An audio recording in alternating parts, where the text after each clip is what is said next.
UAE का visa लगवाना बहुत आसान है, ठीक है।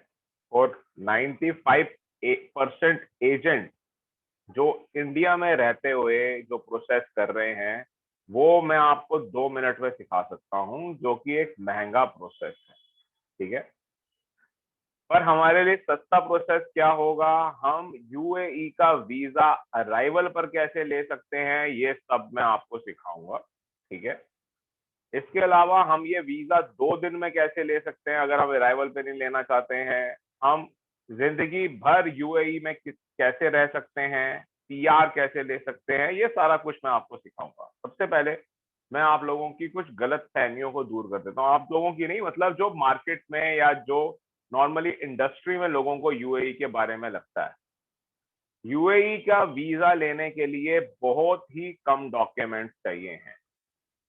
यूएई का वीजा लेने के लिए आईटीआर की कोई जरूरत नहीं है, बैंक स्टेटमेंट की कोई जरूरत नहीं है, क्वालिफिकेशन की कोई जरूरत नहीं है।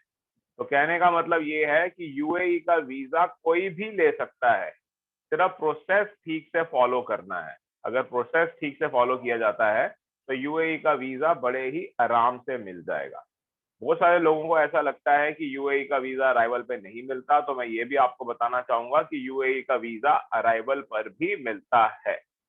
और सबसे अच्छी बात यूएई के वीजा की वो ये है कि हम यूएई का टूरिस्ट वीजा लेकर यूएई के अंदर एंटर कर सकते हैं और फिर वहां पर जाकर काम कर सकते हैं, अपने वीजा को कन्वर्ट कर सकते हैं, दोबारा हमारे को इंडिया आने की जरूरत नहीं पड़ेगी। तो ऐसी बहुत सारी चीजें हैं यूएई के वीजा में।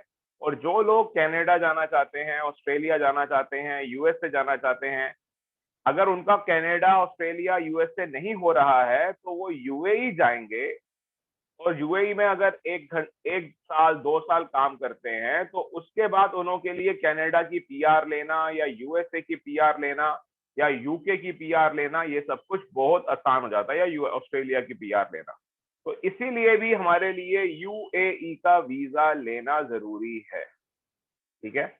और ये हम चाहें तो अगर कोई हमारा समझदार एजेंट हो तो वो हमारे को सिर्फ 1 दिन के अंदर भी दिला सकता है, और जैसे कि मैंने बोला अराइवल पर भी दिलाया जा सकता है, ठीक है। इसकी जो फीस है वो सिर्फ और सिर्फ 120 दिरहाम है, 120 दिरहाम। इसको अगर आप कन्वर्ट करते हो तो ये इंडियन रुपीस के अकॉर्डिंगली 2200 रुपए, 2100 रुपए बनता है, ठीक है। और जितने भी एजेंट 8,000, 10,000 रुपए चार्ज कर रहे हैं वो सब बहुत अच्छी कमाई कर रहे हैं। तो अगर आप सिर्फ यूएई का वीजा, टूरिस्ट वीजा चाहे सिर्फ लगा रहे हैं, तो उसके अंदर भी आप लाखों रुपए कमा सकते हैं। ऐसे कई एजेंसीज हैं जो कि सिर्फ यूएई का वीजा लगाकर लाखों रुपए अर्न कर पा रहे हैं और कोई काम नहीं करते हैं।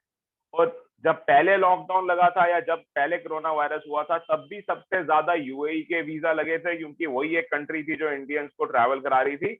और अब दोबारा से यूएई ने अलाउ कर दिया, जिन लोगों की भी वैक्सीन लग चुकी हैं उन सब ने ट्रैवल करना स्टार्ट कर दिया है। तो कोई भी अगर अपना वीजा का बिजनेस करना चाहता है, वीजा में जॉब करना चाहता है, तो आप सबके लिए यूएई का वीजा लगवाना, लगाना, आना, ये सब कुछ बहुत जरूरी है।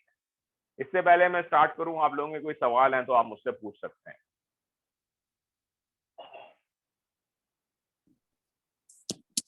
सर जैसे आप बोल रहे थे कि यूएई का जो टूरिस्ट वीजा है वो उसके लगने के बाद हम वहां जाके वर्क वीजा भी अप्लाई कर सकते हैं वहां टूरिस्ट जाकर हम जिंदगी के जॉब बाद। ले सकते हैं, ठीक है, जॉब लग जाएगी। और जितने भी समझदार एजेंट है, जैसे कि मैं भी एक एजेंट, ठीक है, तो हम, हम्म। जो हमारे पास ऐसा कोई आता है कि मेरे को आप जॉब लगवा दीजिए, ठीक है, हम्म। तो हम उसका सिर्फ टूरिस्ट वीजा के बेसिस पे जॉब भी लगवा देते हैं और उसको लीगली वहां पर भेज सकते होते हैं। और वो जिंदगी भर लीगली वहां पर रहकर लाखों रुपए कमा सकता है। यूएई के अंदर जो नॉर्मली सेविंग कर पाते हैं लोग, सैलरी तो जो है सो है, अपना खर्चा निकालने के बाद कोई भी जो लेबर क्लास यहाँ पर 15,000 रुपए, 20,000 रुपए कमाता है, वो यूएई में जाकर 1.5 लाख रुपए के करीब कमा पाता है, 1 लाख से 1.5 लाख रुपए, ठीक है। अगर एक इसके लाख भी लिए मान लीजिए कि, सुन लीजिए आप पहले बात पूरी, हाँ अगर जी कोई हाँ वो जी। 1 लाख रुपए भी कमा रहा है तो भी उसकी सेविंग 50-60 हजार रुपए आराम से होती है, जो कि वो वापस अपनी कंट्री में भेजता है, तो कंट्री का भी उद्धार होता है और उसके घर वालों का भी। हाँ जी, बोलिए, क्या बोलना चाहती हैं आप? वो मैं ये कह रही थी, अगर हमें यूएई का टूरिस्ट वीजा लगवाना है उसके लिए सेम प्रोसीजर होता है, आईटीआर भी देखते हैं, अकाउंट्स भी चेक करते हैं, बिल्कुल सब भी कुछ नहीं, होता है? बिल्कुल भी नहीं, बिल्कुल भी नहीं। ठीक है, ना ही हमारे को अच्छा। अकाउंट की कोई दिक्कत है, ना क्वालिफिकेशन की कोई दिक्कत है, ना आईटीआर की कोई दिक्कत है। यहाँ तक कि आपको बैलेंस दिखाने की भी कोई जरूरत नहीं है, इंग्लिश लैंग्वेज की कोई दिक्कत नहीं है।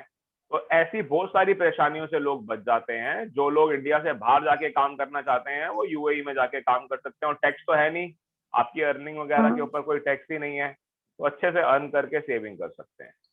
और सर क्या कहते हैं, क्या हम कितने टाइम तक वहाँ काम कर सकते हैं जिंदगी भर, यूएई में, जहाँ जो जिंदगी कि भर। हमें नेक्स्ट कंट्री का भी पीआर या वीजा मतलब नेक्स्ट कितने कंट्री टाइम, का अगर पीआर हम सोचते हैं सिर्फ कि हमें तो एक साल, सिर्फ एक साल आप काम कर लीजिए। उसके बाद अगर आप कनाडा की पीआर या ऑस्ट्रेलिया वगैरह की पीआर अप्लाई करते हैं, तो आपको कनाडा ऑस्ट्रेलिया वगैरह की पीआर मिलने के 100% चांसेस होते हैं, 100% चांसेस। ठीक है। ओके। ठीक है, ठीक। और कोई सवाल? ठीक है, तो प्रोसेस स्टार्ट करते हैं। किसी ने पूछना है तो पहले पूछ लीजिए कुछ। सर यूएई में 7 एमिरेट्स हैं, तो ये सर जो हम लोग वीजा जो सीखेंगे ये सातों पे लागू होगा कि सातों अलग पे अलग है? लागू होगा। ये पहले ऐसा सातों। हुआ करता था, पहले ये कंफ्यूजन भी होता था कि अगर हमारे को दुबई वीजा दे रहा है तो हम सिर्फ दुबई में रह सकते हैं, ऐसा नहीं है। ठीक है, आप दुबई का से वीजा लें, चाहे आप आबू धाबी से लें, चाहे आप शारजा से लें, आप बाकी जगहों में भी जा सकते हैं। मेजरली तो यही 3 जगह हैं जहां लोग जाते हैं। ठीक है, या तो आपका शारजा हो गया, या आबू धाबी, या फिर दुबई। ठीक है, कैपिटल क्या है यूएई की, कौन बताएगा? Abu Dhabi sir. Abu Dhabi, बिल्कुल ठीक। तो यूएई की कैपिटल जो है वो आबू धाबी है, बहुत लोगों को लगता है कि दुबई है। ठीक है, मैं आपको पूरा प्रोसेस स्टार्ट करवाता हूँ कि प्रोसेस